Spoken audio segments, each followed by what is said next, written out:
İlyas Əfəndiyev Xurşudbanu Natəvan dramı. Əsər dram janrında yazılmışdır, tarix mövzuda yazılmışdır. Əsərdə əsas ideya milli birlik, yəni Şimal və Cənub birliyi. Əsəri oxuyanda görəcəksiniz ki, orada Şimal və Cənub söhbətləri var. Cənubda soydaşlarımızın incidilməsi, həmçinin Natəvanın Canişinlə söhbətində biz görürük Şimalın və Cənubi Azərbaycanın bir-birindən ayrılmasını imperiyaların ədalətsiz siyasət adlandırır. Deməli, milli birlik var. Soyuca xalqa bağlılıq var. Bəli, xalqın üçün baxmayaraq hakim təbəqənin nümayəndəsidir. Xalqın içində olur, xalqın üçün çalışır. Su arxları çəkdirməyə çalışır, bulaq çəkdirir və s. Sonra ana dilinə məhəbbət, bəli, dil haqqında orada fikirləri var. Dilimizin necə gözəl olması haqqında fikirlər var. Sonra xeyirxahlıq ki, bunu bilirik, xeyirxahlıq edir. Sonra təhsil, maarif məsələlərinə də əsərdə yer verilmişdir. Bunlar hamısı əsərin ideyası sayıla bilər ki, orada görürük ki, şagirdlərin seçilərək xaricə göndərilmək istəməyi, buna da təşəbbüskar Natəvan olur. Əsər belə başlayır. Birinci pərdə, birinci şəkil Qafqaz Canişininin malikanəsində olur. Bilirsiniz ki, Azərbaycan, Ermənistan, Gürcüstan üçü bir yerdə Qafqaz Canişinliyi adlanırdı və Qafqaz vahid mərkəzdən idarə olunurdu. Və bu zaman Natəvan ilk əsər başlanğıcında gedib Qafqaz Canişini ilə, Rusiya imperiyasının Qafqaz Canişini ilə görüşü ilə başlayır. Və burada Knyaz Xasay da həmin canişinlikdə çalışan bir şəxsdir. Knyaz Xasay, canişin cənabları indi buyurub sizi dinləyəcəklər Banu bəyim. Xurşudbanu, təşəkkür edirəm Knyaz. Knyaz Xasay, mən sizin haqqınızda lap əfsanəyə bənzər gözəl söhbətlər eşitmişəm. Sən mənim haqqımda zərərsiz sözlər də eşidə bilərsən. Natəvan deyir. Xasay, ola bilməz, bütün Azərbaycan sizinlə fəxr etməlidir. Xurşudbanu, bu sözləri səndən eşitmək mənim üçün xoşdur Knyaz. Qarabağa qonaq gəlsən, bizi şad etmiş olarsan. Deməli, Natəvan Knyaz Xasayı Qarabağa qonaq dəvət edir. Xasay, böyük məmnuniyyətlə gələrəm Banu bəyim. Sonra Canişin daxil olur. Canişin, xoş gəlmisiniz madmazel. Sizi gördüyümə çox şadam. Rica edirəm əyləşin. Sizin nəslinizə dərin hörmətim olduğuna əmin ola bilərsiniz madmazel. Qaladakı sinovniklərimizdən razısınızmı? Yəni sizə xidmət edənlərdən razısınızmı? Onlar sizə lazımı qədər hörmət edirlərmi? Xurşudbanu, onlarla elə yaxın münasibətim olmasa da güman edirəm ki, mənə hörmət eləməyə bilməzlər Knyaz Həzrətləri. Burada özünə dəyər verir. Canişin, bunun ötkəm cavabına bir qədər təəccüb eləsə də özünü o yerə qoymur. Əlbəttə, İbrahim xanın nəvəsinə, General Mehdiqulu xanın qızına hörmət hər kəsin borcudur. Deməli, Natəvan əsərdə Qarabağ xanı İbrahim xanın nəvəsidir. Onun oğlu General Mehdiqulu xanın qızıdır. Eşitdiyimə görə siz həm də gözəl şairəsiniz. Sizin haqqınızda, deməli, Natəvanın həm də əsərdə şair olmasını Canişinin dilindən eşitirik. Sizin haqqında kapitan Mirzə Fətəli Axundov mənə danışmışdır. Əsərdə məşhur şəxslərdən Mirzə Fətəli Axundzadənin adı çəkilir. Canişin deyir ki, Natəvana sizin haqqınızda Axundov mənə danışmışdır. Mirzə Fətəli Axundov da Canişinlikdə mütərcim vəzifəsində, tərcüməçi vəzifəsində çalışırdı. Bunu yadımıza saxlayaq. Mən Azərbaycanlıların igidliyinə heyranam. Elə bil ki, Allah özü də onların qəhrəmanlığını gözəl Qarabağ atları ilə mükafatlandırıb. Ancaq təəssüf ki, belə cəsur xalqın yar sizdən ayrı düşüb. Bunu Canişin öz dili ilə deyir. Xurşudbanu, bu bizim faciəmizdir, Knyaz Həzrətləri.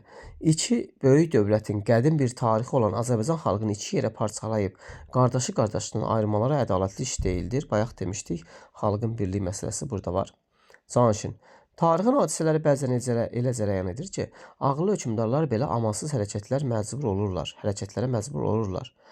Sizin Tiflisə təşrif buyurmağınızın səbəbi mənə məlumdur, madmazel. Mən çalışaram atanızdan qalan mülkün bir hissəsini sizə qaytarsın. Deməli, əsərdə başlanğıc Tiflisdə baş verir. Niyə? Çünki Qafqaz Canişinliyinin mərkəzi Tiflisdə yerləşirdi. Burada Canişin deyir ki, sizin səbəbi mən bilirəm, niyə gəlib? Deməli, Canişin əvvəldən bilirmiş, o niyə gəlib? Və mən çalışıram atanızdan qalan mülkün bir hissəsi sizə qaytarılsın. Natəvan deyir, Knyaz Həzrətləri, mən bütün mülklərimizin qaytarmasını tələb edirəm. Mən varisi yektayam, yəni mən tək varisəm. Canişin zarafat yana. Siz tək qızsınız, o qədər mülkün nəyinə lazımdır? Xuşbanu həyəcanla. Mən tək deyiləm Knyaz həzrətləri. Mənim yaşadığım Şuşa şəhərinin əhalisi hələ də şor su içir. Kəndlərimizin uşaqları məktəbsiz, elmsiz, kitabsız böyüyürlər. Mən onlara heç bir kömək eləyə bilmirəm. Canişin. Yaxşı, madmazel, mən sizin xahişinizi olduğu kimi əlahəzrət imperatora çatdıraram. Ümid edirəm ki, imperator həzrətləri İbrahim xan nəvəsindən öz iltifatını əsirgəməz. Canişin. Arzu edirəm Knyaginyanın təşkil etdiyi bu gecəki balda siz də vaxtınızı xoş keçirərsiniz. Hətta Canişin orada müəyyən bir yığıncaq təşkil edilib, Natavanı da ora dəvət edir. Zənn edirəm Knyaz Xasay sizi bala müşahidə etmək şərəfini qəbul edər. Aha, Knyaz Xasay məmnuniyyətlə. Xuşurbanı. Diqqətinizə qarşı minnətdaram Knyaz həzrətləri. İcazənizlə biz bu gün Şuşa qalasına yola düşməliyik.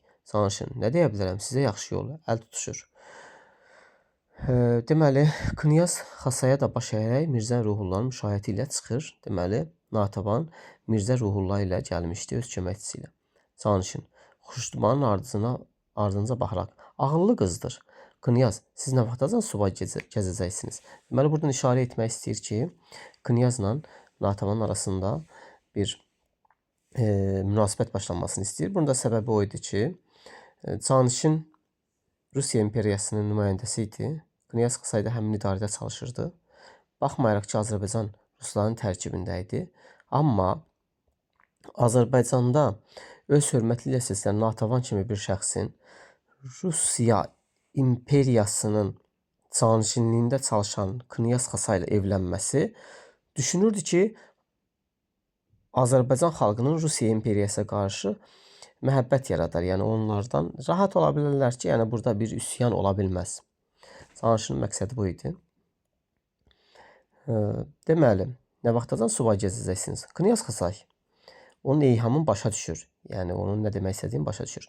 Görünür, Tale özü qəsdən məni indiyə qədər dayandırmış Knyaz həzrətləri. Deməli, Knyaz Xasay da artıq razıdır.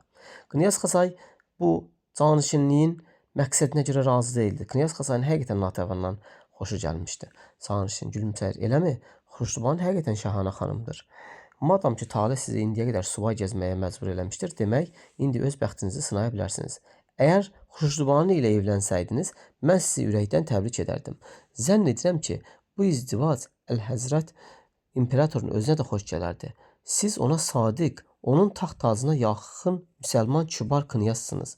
İbrahim xanın nəvəsi ilə sizin izdivacınız Azərbaycan xalqına da psixoloji cəhətdən müsbət təsir edər. İmperator hakimiyyətinə qarşı onların hüsn rəğbətini artırar. Necə deyərlər, siz bizi onlarla qohum edərsiniz. Knyaz, İmperator həzrətlərini məmnun etmək mənim üçün şərəfdir. İşıq sönür. Burada kəsiblər, orada göstərir ki, yəni məmnun etmək mənim üçün şərəfdir, amma mən həqiqətən bu məqsədlə yox, yəni Xuşdubanın atına xoşum gəldiyi üçün belə deyək də, onun təklifini qəbul edib Şuşaya gedəcəyəm. 2-ci fəsil. İşıq yananda Şuşa qalası görünür. Xuşdubanın malikanəsi Knyaz Xasay ilə Xuşdubanı eyvana çıxırlar. Natavan, mən vətənimin keçirdiyi ağır günlər haqqında düşünərkən həmişə özümdə bir gücsüzlük hiss eləyib bir olan Allahdan nicat ummuşam. Elə bil ki, bu mənim bu faciəli xalqıma cəsarətlə xidmət eləməyim üçün səni göndərmişdir həyəcanla. Sən güclüsən, Qafqaz canişinin dostusan, səni Əlhəzrət imperatorun özü sevir. Sən məhəbbətin mənim köməyim, dayağım olacaq. Deməli, artıq bunlar Knyaz Xasay artıq Tiflisdən gəlib Şuşa qalasına Natavanın dəvətini qəbul eləyib, onlar arasında müəyyən bir məhəbbət başlayıb.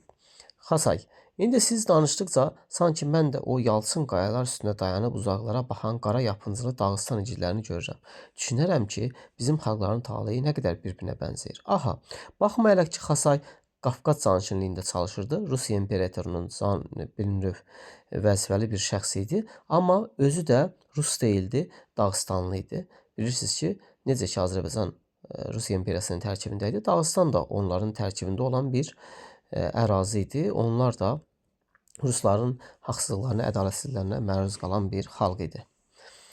Xuşdubana, ah Knyaz, mənim əzablar, istirablar çəkmiş qəlbimin sənin sevginə, səmimiyyətinə o qədər ehtiyacı var ki, qapı döyülür. Gəl, Daşdəmir gəlir. Daşdəmir də orada köməkçi idi, Natavanın köməkçisi. Yəni köməkçisi deyəndə vəziri yox, orada hər hansı bir işləri görən bir xidmətçi idi. Banu bəyim, bir oğlan təkidlə sizi görmək istəyir. Xasay, mən getdim öz otağıma. Knyaz keçir biri otağa. Cavan bir oğlan Seyid Hüseyin daxil olub təzim edir. Görək bu kimdir? Xuşdubanu, kimsiniz ay oğlan, nə istəyirsiniz? Seyid Hüseyin, Cənubi Azərbaycandanam, xan həzrətləri. İran ərbabının əlindən qaçıb sizə pənah gətirmişəm. Aha, Seyid Hüseyin Cənubi Azərbaycanda yaşayan bir şəxs idi. İranda da, burada əsərdə göstərir ki, İranda Cənubi Azərbaycanlılara çox zülm eləyirlər. Bu Seyid Hüseyin də kiçik bir üsyan təşkil etmək istəyirmiş, yavaş-yavaş əhali arasında maarifləndirmə aparılmış. Bunu İran şahı bilib, Cənubi Azərbaycanda olan İran şahının nümayəndəsi bilib və bunu öldürmək istəyiblər.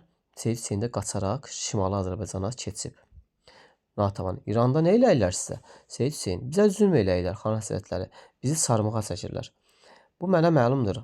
Ancaq siz açıq gələ bilərsiniz. Niyə qaçırdınız? Seyid Hüseyin, sizdən gizliliyi yoxdur. Deməli, hər şeyi açıb deyir Natəvana. Xan həzrətləri, biz bir dəstə cavan qərarı almışdıq ki, şahın zülmündən vətənimizin xilas uğrunda fədai olaq. Yəni bir vuruşaq. Ancaq bir kəndxuda bizim fəaliyyətimizi bilib ərbaba xəbər verirdi. İsminiz nədir? Seyid Hüseyin. Xan həzrətləri, burada nə iş görə bilərsiniz? Seyid Hüseyin, hər nə əmr etsəniz. Deyirlər siz təzə məktəb açdırırsınız. Mən müəllim deyil deyə bilərəm. Deməli, Natəvan əsərdə məktəb də açdırır. Natəvanın zəngi səsləndirir, Daşdəmir daxil olur. Mirzə Ruhullanı buraya dəvət et. Daşdəmir, baş üstə. Natəvan, daxil olan Mirzə Ruhullaya. Mirzə, xahiş edirəm, mənim adımdan qala rəisindən rica eləyərsiniz ki, bu oğlanın Şuşa şəhərində sakin olmasına icazə versin. Sonra mənim mülkümdən bu oğlan üçün bir otaq ayırıb, içini xalı cəbə ilə döşəsinlər. Cənab Seyid Hüseyin, şəhərdə alçıdığımız məktəb sizi müəllim təyin edirəm. Deyə bilərsiniz ki, Natəvan axı burada xan qızı idi, yəni o rəisdən, belə deyək də, icazə istəyir. Seyid Hüseyin orada yaşaması üçün. Bir də deyirəm, Azərbaycan həmin dövrdə Rusiya imperiyasının tərkibində idi. Baxmayaraq, Natəvan orada bir, belə deyək də, hörməti, sözü olan xan qızı idi. Amma ərazi ruslar tərəfindən idarə edilirdi. Rəisi, polisi, hamısı ruslar tərəfindən təyin edilmiş şəxslər idi. Seyid Hüseyin, mən sizin etibarınızı doğrulacağam Banu bəyim. Təzim edərək Mirzə Ruhullah ilə çıxır. Xuşdubanı zəngi səsləndirir, bəyim daxil olur. Natəvan, tapşır, Şuşaya çəkdirdiyimiz bulağın mühəndisi Əbdülrəhim Talıbzadəni nahardan sonra mənim yanıma çağırsınlar. Deməli, Şuşaya da bulaq çəkdirmişdi Natəvan. Onun da mühəndisi kimdir? Əbdülrəhim Talıbzadəni. Hal-hazırda Şuşada Natəvan bulağı qalır, Şuşanın mərkəzində. Xuşdubanı Knyazın olduğu otağa keçir. Bəyim yazı stolunun üstündə şairənin qərənfil şeirini götürüb oxuyur. İşıq sönür. Deməli, əsərdə lirik hissələr də var. Xuşdubanı Natəvanın, baxmayaraq əsər İlyas Əfəndiyevində, Xuşdubanı Natəvanın da əsərdə şeirlərindən verilib. Biz bunu Vaqif əsərində də görmüşük. Səməd Vurğunun əsəri də Vaqif, amma orada Vaqifin şeirlərinə yer verilib.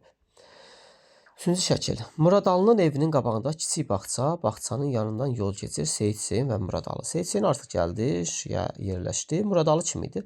Muradalı da Seyid Hüseynin qohumu idi. O da Cənubi Azərbaycandan 10 il əvvəl təxmini qaçıb gəlmişdi. O da elə problemlərlə qaçıb gəlmişdi bura, artıq burada yurt salmışdı. Muradalı, yenə şükür ki, qaçıb canını qurtarmısan xalaoğlu. Deyirəm, görəsən bu Şimali Azərbaycan olmasaydı, biz Cənublilar İran şahının zülmündən hara qaçardıq Seyid Hüseyin? Sənin, mənim kimlərin qaçıb canlarını qurtarmaqları ilə yaralar sağlarmı axı? Milyonlarla körpəli, qocalı ailə hara qaçsın? Neçə min il tarixi olan igid bir xalqı iki yerə parçalayıb gücdən saldılar. Muradalı. 10 ildir ki, o tayda qalmış anamın, bacımın üzünə həsrətəm. Aha, Muradalı deməli 10 ildir qaçıb gəlib. Atam bizim obaya divan tutan o ərbabı öldürüb. Məni də götürüb bu taya qaçanda 12 yaşının var idi. Deməli, Muradalının bura gəlməyi necə olub? Atası oradan bir ərbabı, yəni vəzifəli bir şəxsi Cənubi Azərbaycanda öldürüb. Oğlunu götürüb bura qaçıb. Deyirlər, bizdən sonra ərbabın adamları ev eşiyimizi, bağımızı viran eləyiblər. Yazıq anam da bacımı götürüb Təbrizə qaçıb. Orada başlarına nə gəldiyindən indi də xəbərim yoxdur. Bilirəm, sənin də xəbərin olmaz. Səni də bir tikə vaxtında atan götürüb Tehrana fəhləliyə getmişdi. Seyid Hüseyin, Tehranda yazıq atam gündə 14 saat xalı karxanasında fəhləlik eləyib məni oxudurdu. Sonra o cəhənnəm əzabına dözmədi. Dördüncü şəkil. Natavanın malikanəsi yazı ton dəftərindən şeirini oxuyur. Daşdəmir gəlir. Cənab şairlər, sizin hüzurunuza müntəzirdir. Bunu Banu bəyim. Deməli, Natavanın məclisi də var idi. Orada şairlər toplanırdı, gəlirdilər, şeir deyirdilər. Xuşdubanı de buyursunlar. Daşdəmir çıxır, Nəvvab, Mamayı, Zahir bəy, Tervahan, Seyid Hüseyin və Mirzə Ruhullah daxil olur. Artıq Seyid Hüseyin orada şairlər məclisində də iştirak edirdi. İşıq sönüb, eyni anda da yanır. Bu zaman şair Mamayının öz şeirində oxuduğunu görürük. Seyid Hüseyin, Banu bəyim, icazənizlə möhtərəm şairə bu sualı vermək olar. Xuşduban, əlbəttə ağalar. Seyid Hüseyin cənabları sənət və ədəbiyyat aləmindən baxəbər, açıq fikirli bir ziyalıdır. Bixəbər yox ha, baxəbər, yəni xəbərdardır. Mən istəyirəm ki, bizim ədəbi məclislərimizdə o da iştirak eləsin. Seyid Hüseyin, cənab Mamayə, sizin şeirinizlə nə demək istəmisiniz? Mamayə, məgər aydın olmurdu ki, mən millətimizin dərdini tərənnüm edirəm. Arazın o tayında İran şahlarının bizim qardaşlığımıza nə divan tutduqları gərək sizə daha yaxşı məlumdur, cənab Seyid Hüseyin. Seyid Hüseyin, məlumdur, yaxşı məlumdur. Fəqət millətə vuruş lazımdır, ağalar, inilti yox. Zahir bəy, bizim əfkarı amalımız məhəbbət və şəfqət olmalıdır. Binaənaleyh, cənab Seyid Hüseyin, bilmək istərdik, siz nə cür vuruş nəzərdə tutursunuz? Bu Zahir bəy obrazı satqındır, sonradan bunu görəcəyik biz. Seyid Hüseyin, mən xalqı həqiqi azadlığa, birliyə qovuşturacaq mübarizəni danışıram, cənab Zahir bəy. Zahir, həqiqi azadlıq bir qədər mücərrəd məfhumdur. Bəlkə lütfən fikrinizi izah eləyərsiniz. Deməli, orada Mamayi bir şeir oxuyur. Kədər notları üzərində olan bir şeir oxuyur. Seyid Hüseyin də əsəbləşir ki, nə qədər şeirlərdə, nə qədər ağlayacağıq. Artıq şeirlərdə ağlamaq lazım deyil. Deyir ki, silahı götürüb mübarizə aparmaq lazımdır. Azadlıq uğrunda. Zahir bəy də deyir ki, həqiqi azadlıq bir qədər mücərrəd məfhumdur. Bəlkə lütfən fikrinizi izah eləyəsiniz. Cənab Zahir bəy, həqiqi azadlıq odur ki, insanlar yaltaq, rəzil, casus olmağa məcbur edilməsin. Hamı sizin buyurduğunuz kimi izzət nəfsinin sahibi olsun. Cənab Mamayi şeirində bu fikri yadınızda saxlayın, Seyid Hüseynin dilindən deyilir. Cənab Mamayi şeirində bizim öz vətənimizdə vətənsiz olduğumuzu ürək yanğısı ilə yazır. Fəqət nə eləmək lazım olduğunu göstərmir. Zahir bəy coşur. Ağalar, ərəb-fars dilləri millət İslamın iftixarı olduğu üçün onların təsiri bizim kəlamımızı müəyyən edir. Millət İslamı fütuhatı bizi ərəb-fars münəvvərlərinə yaxınlaşdırmışdır. Nəvvab. Zahir bəy, bağışlayın, mən deyəndə ki, siz öz millətinizi tanımırsınız, rəncidə olursunuz. İslam millət deyil, dindir. Tervahan. Rus şairi Lermontov Azərbaycan dilinə valeh olub onu şərqin fransız dili adlandırmışdır. Bayaq demişdik ki, Azərbaycan dilinin gözəlliyi haqqında da əsərdə yerlər verilib. Orada iştirak edən şairlərdən biri də Tervahan idi. O deyir ki, Rus şairi Lermontov Azərbaycan dilinə valeh olub, bəyənib onu şərqin fransız dili adlandırmışdır. Xuşdubanı. Fransızların məşhur ədibi Aleksandr Duma bizə qonaq gələndə Azərbaycan dilinin musiqisinə heyran olduğunu söyləyirdi. Fəqət hamıdan qabaq biz özümüz öz dilimizin qədir qiymətini bilməliyik, ağalar. Deməli, Xuşdubanın Natavanın nitqindən öyrəndik ki, bu əsərdə Aleksandr Duma, fransız məşhur yazıcı Aleksandr Duma Natavanın qonağı olub. Şuşaya gəlib onun qonağı olub. Bunu deməli iki hələ ki məşhur şəxsin adı çəkilib. Aleksandr Duma, fransız və Axundzadə, Mirzə Fətəli Axundzadə. Onda Canişin öz dili ilə deyir ki, Axundzadə Natavan sizin haqqınızda yüksək fikirlər deyib. Aha, dil bizim varlığımızdır, Natavan deyir. Ağalar, nə qədər ki Azərbaycan xalqı yaşayır, Azərbaycan dili də yaşayacaq. Mən Azərbaycan balalarının Homeri, Danteni, Shakespeare-i, Höteni, Pushkini öz doğma gözəl ana dillərində oxuyacaqlarını günü görürəm. Bax, uşaqlar həmin gündür. Baxın, istənilən əksəriyyət böyük şairlərin, ədiblərin əsərləri bizdə kitabxanalarda doludur öz dilimizdə. İndi bu bizə çox qeyri-adi bir şey görsənmir. Amma düşünün 19-cu əsr öz dilimizdə kitab ümumiyyətlə yox. Təsəvvür edirsiniz, yəni hər hansı bir şəxs öz ana dilində götürüb kitab oxuya bilmir. Öz dilimizdə hər hansı bir xarici ədəbiyyat kitabı yox. Olanlar da çox az. Və həmin o arzu etdikləri, həmin o şəxslər ki var, Natavan kimi şəxslər, o arzu etdikləri məsələlər var. İndi baxın, öz əksini bizim üçün tapıb, necə tapıb, artıq biz rahat öz dilimizdə kitablar və s. Bax, həmin şəxsləri biz ona görə borcluyuq ki, onların mübarizə nəticəsində biz bu günləri görürük. Xuşdubanın malikanəsi 5-ci şəkil. Aha, Xurşudbanının malikanəsi. Hələ səhnə qaranlıq ikən Xurşudbanının şənli alqışlar eşidilir. Sağ olun Banu bəyim, şairəyə uzun ömür. Xurşudbanı Mirzə Ruhullah, Nəvvab Seyid Hüseyn, Mamay Tervahan və bir neçə başqa əyanı müşahidə ilə səhnəyə daxil olur. Nəvvab, Banu bəyim, gör meşələrin sərt qayaların arasından çəkdirib bu uca qalaya çıxardığınız bu bulaq gələcək nəsillərə sizdən unudulmaz yadigardır. Səslər sağ olsun Xurşudbanı, ömrü uzun olsun şairənin. Xurşudbanı Mirzə Ruhullah. Mirzə, tapşırın xəbər versinlər ki, bulağın açılışı münasibətilə sabah bütün şəhər əhli mənim qonağımdır. Bu axşam isə siyahı üzrə bütün kasıblara şirniyyat, düyü və yağ paylansın. Görürsünüz, xeyirxahlıq var. Nəvvab, sağ olun Banu bəyim. Sizi bir daha təbrik edirik. Gedək ağalar, şairəyə dincəlmək lazımdır. Səhərdən ayaq üstədir. Hamı çıxır, şairənin özü fikirli tukun bir ifadə alır. O zəngi səsləndirib Banu bəyim daxil olur. Knyaz hələ gəzməkdən qayıtmayıb, xeyr. Xurşudbanı dərindən nəfəs alaraq Knyaz darıxır. Cənab Knyazın özü də adamlarla qaynayıb qarışmır. Xurşudbanı, Knyaz qəribədir. Məndən ötürü elini, vətənini atıb gəlib. Bəyim tələsik gedir. Knyaz Xasay daxil olur. Xurşudbanı, ax Xasay, nə üçün sən bu gün bizim şənliyimizdə iştirak etməyib çıxıb getmisən? Bircə görsəydin bulağın açılışına qala əhli necə sevinir. Elə bil ki, bayram idi. Knyaz Xasay, bir özünüz düşünün Banu bəyim. Arvad o cür işlər görür, camaat əl salıb onu alqışlar, ər isə kənarda dayanıb gözünü döyür. Xurşudbanı, anlaram. Mən hər bir yaxşı işimdə səni öz yanımda hiss edirəm Knyaz. Elə bil ki, biz bir adamıq. Knyaz pərt halda gülümsəyir. Biz bir-birimizi nə qədər sevsək də ərdir, arvad da arvad. Xurşudbanının pərtliyini hiss edərək. Mən sizi başa düşürəm Banu. Aha. Banu bəyim, sizin xalqınızı da qiymətləndirirəm. Lakin onu da etiraf edirəm ki, elə bu məni öz gözümdən salır. Özü deyir ki, mən öz gözümdən salıram. Niyə? Mən özümə avarasərgən bir adam kimi görünürəm. İnanın ki, bunun səbəbini soruşsanız izləyə bilmərəm. Ancaq elə bil ki, siz mənə məzəmmətlə baxıb soruşursunuz. Heç öz xalqından xəbərin varmı? Xurşudbanı son dərəcə pərişan. Mən deməyə söz tapmıram Xasay. Knyaz Xasay Xurşudbanı öpərək, nə olursa olsun, mən sizin məhəbbətinizdən başqa heç nə haqqında düşünmək istəmirəm. Əgər mən indiyə qədər öz xalqımın taleyinə biganə olmuşamsa, günahkar özüməm. Deməli, özün günahkar bilir ki, yəni mən Dağıstan xalqını qoyub gəlmişəm bura. Xurşudbanının qoluna girərək o bir otağa keçirlər. Bəyim daxil olub fikirli onların ardınca baxır. 6-cı şəkil. Xurşudbanının malikanəsi işıq yananda Knyaz Xasay daxil olur. Hiss olunur ki, nə isə dalğındır. Əsəbi hərəkətli zəngi götürüb səsləndirir. Daşdəmir gəlir. Daşdəmir, ağa Dağıstandan qonaqlar gəlib.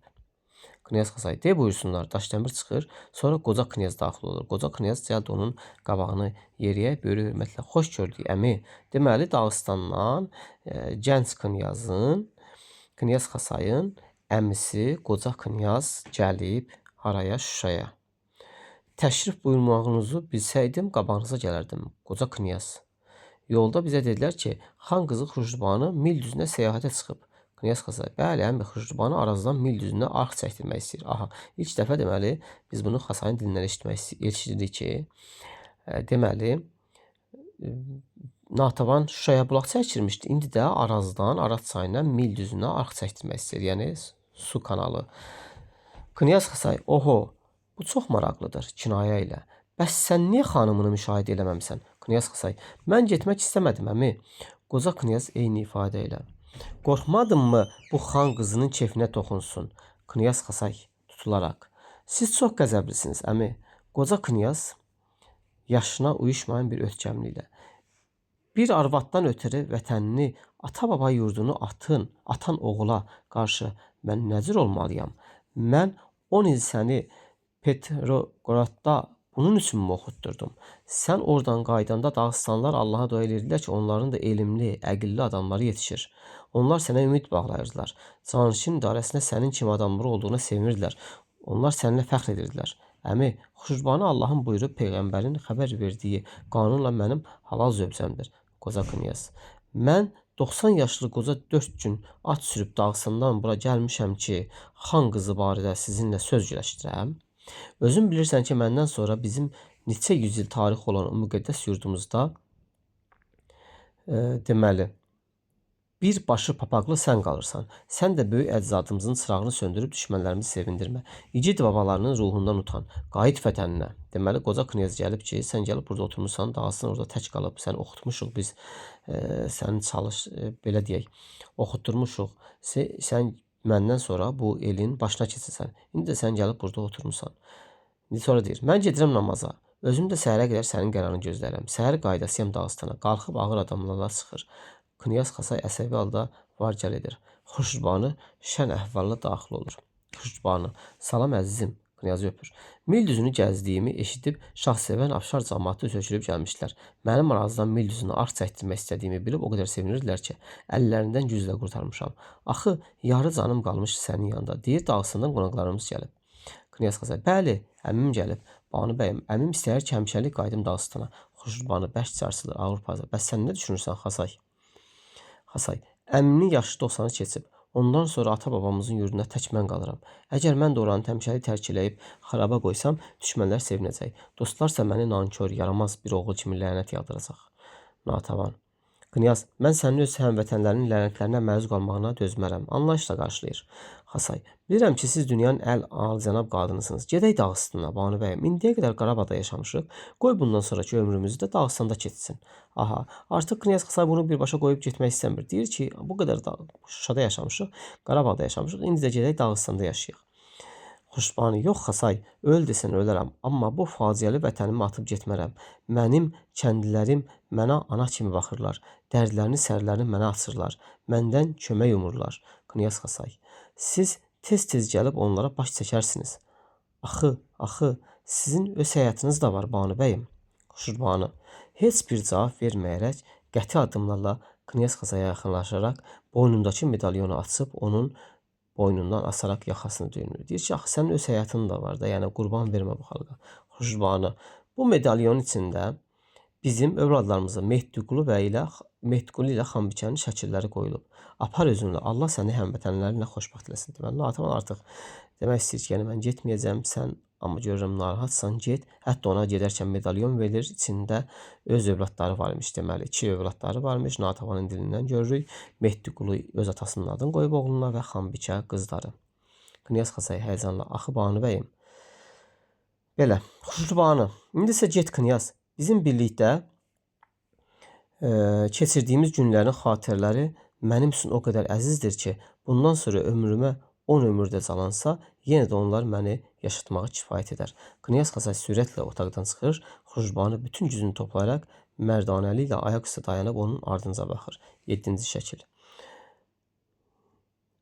Xuşbanının malikanəsi. Xuşbanı gəlir. Xuşbanı, xoş gördük sizi. Möhnət. Həmişə xoş günün olsun Banu bəyim. Nə əcəb gəlmisiniz? Arazın 2 ağızlığında olan uçsuz bucaqsız mil düzünün hərəkətli torpaqları zəbanət çəkib yanır. Şahsevən, Afşar, Ağcabədi, Qarabulaq cəmaatı su dərdindən o torpaqları əkib becərə bilmir. Sən xeyir işlər anasısan Banu bəyim. Bəlkə Arazdan da mil düzünə bir arx çəkdirəsən, bizim əlimizi çörəyə satdırasan. Natəvan, mən bu barədə fikirləşirəm. İnşallah tezliklə iş başlarıq. Möhnətlə Şahmar gedirlər. Deməli, möhnətlə Şahmar gəlmişlər kömək istəməyə ki, eşitdiblər ki, o həqiqətən mil düzünə arx çəkdirmək istəyir və ondan xahiş edirlər ki, həqiqətən bunu etsin. Natəvan da deyir ki, tezliklə işə başlayacağıq. Natəvan əyləşib, nə isə yazır, Mirzə Ruhullah daxil olur. Banu bəyim, İran şahzadəsi sizinlə nəzakət görüşünə gəlib. Xuşbanı, yaxşı, Mirzə qoy gəlsin. Mirzə Ruhullah çıxır, Şahzadə Mirzə Ruhullahın müşayiəti ilə daxil olur.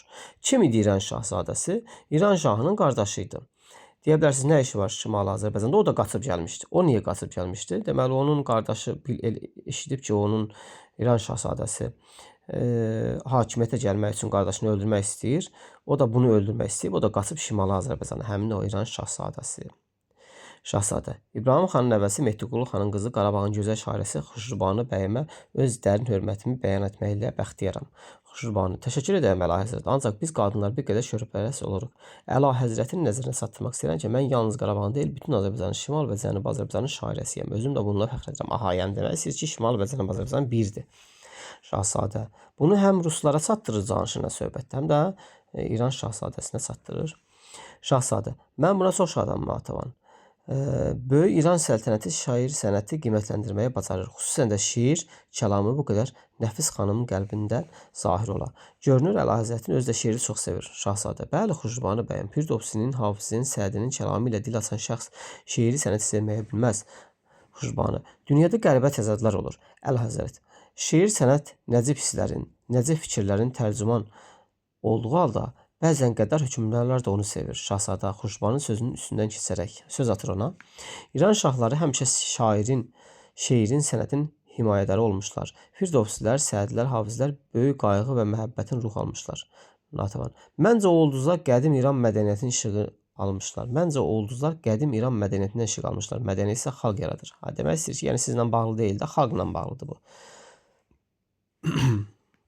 Yəni burada da İranın mədəniyyəti, qədim İran mədəniyyətinə toxunur Natəvan.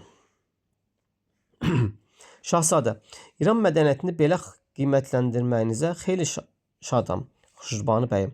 Ancaq sizin lütfən xalq adlandırdığınız qara güruhun əksəriyyəti günahkarlardan, canilərdən ibarətdir ki, möhkəm hökmdar olmasa onların öhdəsindən gəlmək olmaz. Xuşrubani, artıq əsəbliyini saxlaya bilməyərək, güman edirəm ki, Əlahəzrət xalq haqqında bu qədər sərt mülahizədə olmasaydı, Cənubi Azərbaycanlılarla bəlkə də başqa cür rəftar edərdi. Etiraf edim ki, Azərbaycanlıların zəkasını, cəsurluğunu lazımə qədər qiymətləndirməmişik. Axı, İranın Şah İsmail kimi, Nadir Şah kimi qəvi hökmdarlar Azərbaycanlı olmuşdur. Mən hələ Qacarları demirəm. Natəvan. Biz öz tariximizi yaxşı bilirik, Əlahəzrət. Saata baxır, bununla da görüşün qurtardığını hiss etdirir, Şahzadə. Bizim bu görüşümüz cənabımıza qarşı məndə böyük hörmət və heyranlıq hissi doğurdu. Xudahafiz xanım, cəllad, 200-lü qan içən. Yəni özü üçün qışqırır bunu. Mirzə Ruhullu, əsəbləşməyin Banu bəyim. Bizim taleyimiz səbir, mətanət istəyir. Mənzil uzaq, yol çətindir. Bunu kim deyir? Mirzə Ruhullah. Axı Mirzə, elə bil ki, məni dəmir məngənə arasına qoyub sıxırlar. Bəzən mənə elə gəlir ki, biz heç bir zaman bu məngənədən xilas ola bilməyəcəyik. Deməli, Natəvan arada ümidsizliyə qapılır.